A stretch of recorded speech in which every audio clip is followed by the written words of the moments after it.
There's another application that Zaiput is planning to push, that is putting these devices in arrays and have complex extraction cases. So the device per se does a separation. So you have two liquids mixed up, and you separate them out. The chemist likes the separation action for the sake of an extraction. Let's say you think of wine and oil. Actually, let's start with water and oil. You put them together, separate them out, you still have the same thing. If you do it with wine, now when you separate them out, you don't really have the same thing, because the wine has the alcohol, and the alcohol goes also into the oil. The alcohol likes both, so the alcohol will partition. That's what the chemist would say, or the chemical engineer. So when you separate them out, you have two different things. And so chemists have been using this technique for decades. It's not new, the technique, but what we think it's new is the way to implement it and make it really easy for people to deploy.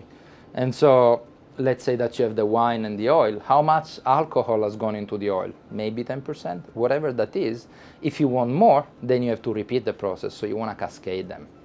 So in the industry, this process is done with tall columns, 30 meters high. We think that we can do it with boxes full of devices. We have proof of that, and we think this is going to be really compelling for people in the field. In the laboratory, typically they take it's called separation funnel, so it's a sort of funnel-shaped bottle. They shake, and so that you mix things up, and then you wait. So in this thing, the shake would be done by the flow itself as things flow in, and the wait part would be this, as opposed to the fact that you don't really have to wait any longer. So the advantage for the customer is the simplicity of use, the almost instantaneous separation as opposed to a long wait time, and the possibility of cascading, and the fact that now you have a unit that is easy to implement in a flow process. So if you think of the assembly line, say for the cars, you put the doors, then you put the rivets, then you paint, and so on and so forth. So in the chemistry analogy, you would have a reaction, then you would have a separation, then another reaction. So the plug and play refers to the fact that it's easy to plug it and deploy it and play with it in the context of a process.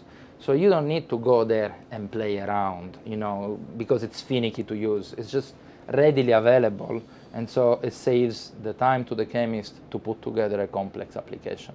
The idea of separation and extraction is really old. The first innovation that happened in the Jensen lab was the idea of using surface forces, so this analogy of the non-stick pan to separate out liquids, and that's actually a patented concept. And then the second part, so there's actually two innovations in this product, is the way the pressure controller is built.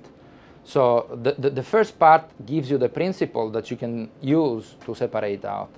And the second part, meaning the pressure controller, makes it usable. The device now does it for you. You don't have to play with pressures in a manual way. Both innovations are actually from that lab. The first, I found it there. The second, the pressure controller, actually stems out from my own work.